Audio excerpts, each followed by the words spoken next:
Chapter 23. The Ebb Tide Runs. The Coracle, as I had ample reason to know before I was done with her, was a very safe boat for a person my height and weight, both buoyant and clever in a sea way. But she was the most cross-grained, lopsided craft to manage.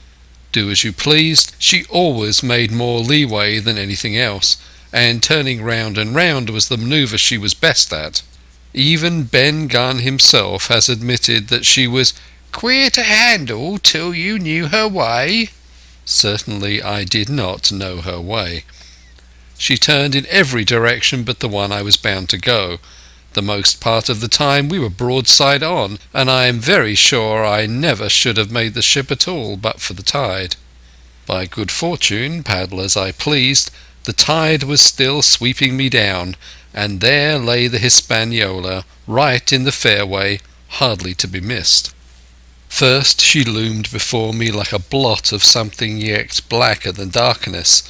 Then her spars and hull began to take shape, and the next moment, as it seemed, for the further I went the brisker grew the current of the ebb, I was alongside of her hawser, and had laid hold. The hawser was as taut as a bowstring, and the current so strong she pulled upon her anchor. All round the hull in the blackness the rippling current bubbled and chattered like a little mountain stream. One cut with my sea gully and the Hispaniola would go humming down the tide. So far so good, but it next occurred to my recollection that a tight hawser, suddenly cut, is a thing as dangerous as a kicking horse. 10 to 1, if I was so foolhardy as to cut the Hispaniola from her anchor, I and the Coracle would be knocked clean out of the water. This brought me to a full stop, and if fortune had not again particularly favoured me, I should have had to abandon my design. But the light airs which had begun blowing from the south-east and south had hauled round after nightfall into the south-west. Just while I was meditating a puff came, caught the Hispaniola and forced her up into the current, and to my great joy I felt the hawser slacken in my grasp, and the hand by which I held it dip for a second under water. With that I made my mind up, took out my gully, opened it with my teeth, and cut one strand after another till the vessel swung only by 2. Then I lay quiet, waiting to sever these last when the strain should be once more lightened by a breath of wind. At this time I had heard the sound of loud voices from the cabin, but to say the truth, my mind had been so entirely taken up with other thoughts that I had scarcely given ear. Now, however, when I had nothing else to do, I began to pay more heed. One I recognized for the coxswains, Israel Hands, that had been Flint's gunner in former days. The other was, of course, my friend of the red nightcap. Both men were plainly the worst of drink, and they were still drinking.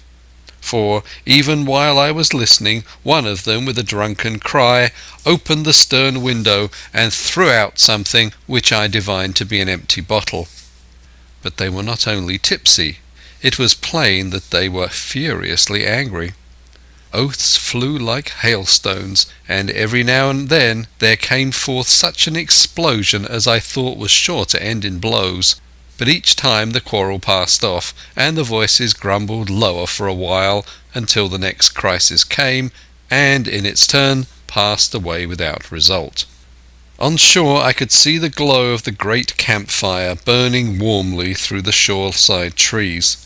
Someone was singing a dull, old, droning sailor's song, with a droop and a quaver at the end of each verse, and seemingly no end to it all but the patience of the singer.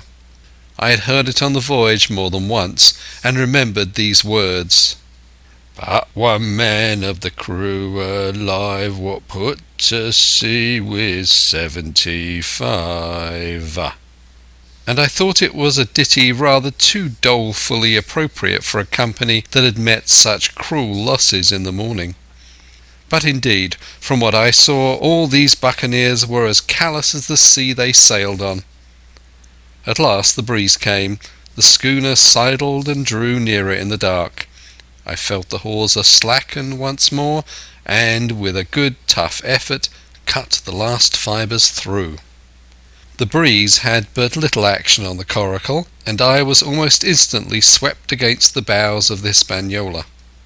At the same time the schooner began to turn upon her heel, spinning slowly, end for end, across the current. I wrought like a fiend, for I expected every moment to be swamped, and since I found I could not push the coracle directly off, I now shoved straight astern. At length I was clear of my dangerous neighbour, and just as I gave the last impulsion, my hands came across a light cord that was trailing overboard across the stern bulwarks. Instantly I grasped it. Why I should have done so I can hardly say. It was at first mere instinct, but once I had it in my hands and found it fast, curiosity began to get the upper hand, and I determined I should have one look through the cabin window.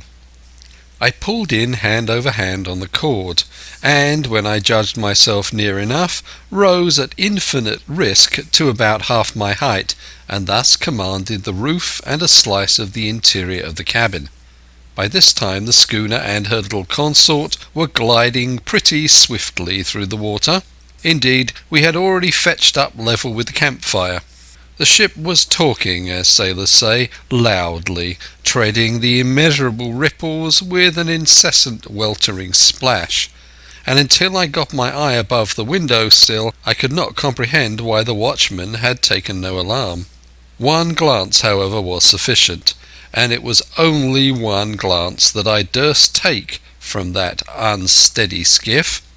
It showed me Hans and his companion locked together in deadly wrestle, each with a hand on the other's throat. I dropped upon the thwart again, none too soon, for I was near overboard. I could see nothing for the moment but these two furious, encrimsoned faces swaying together under the smoky lamp, and I shut my eyes to let them grow once more familiar with the darkness.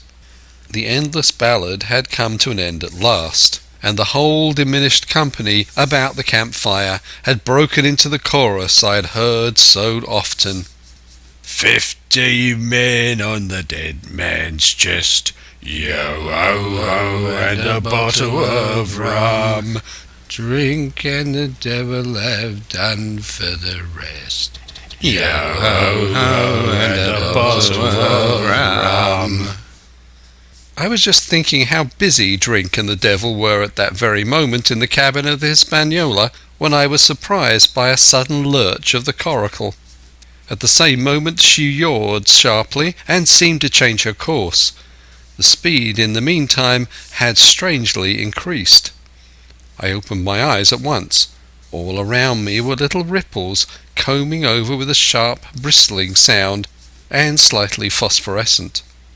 The Hispaniola herself, a few yards in whose wake I was still being whirled along, seemed to stagger in her course, and I saw her spars toss a little against the blackness of the night. Nay, as I looked longer, I made sure she also was wheeling to the southward. I glanced over my shoulder, and my heart jumped against my ribs. There, right behind me, was the glow of the campfire. The current had turned at right angles, sweeping round along with it the tall schooner and the little dancing coracle. Ever quickening, ever bubbling higher, ever muttering louder, it went spinning through the narrows for the open sea. Suddenly the schooner in front of me gave a violent yaw, turning perhaps through 20 degrees, and almost at the same moment one shout followed another from on board. I could hear feet pounding on the companion ladder, and I knew that the two drunkards had at last been interrupted in their quarrel and awakened to a sense of their disaster. I laid down flat in the bottom of that wretched skiff, and devoutly recommended my spirit to its Maker.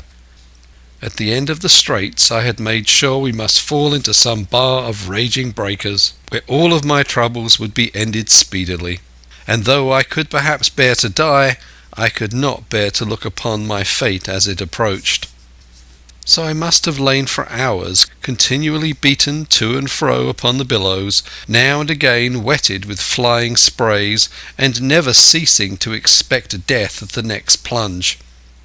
Gradually weariness grew upon me, a numbness, an occasional stupor fell upon my mind even in the midst of my terrors, until sleep at last intervened, and in my sea-tossed coracle I lay and dreamed of home and the old Admiral Benbow. End of chapter 23.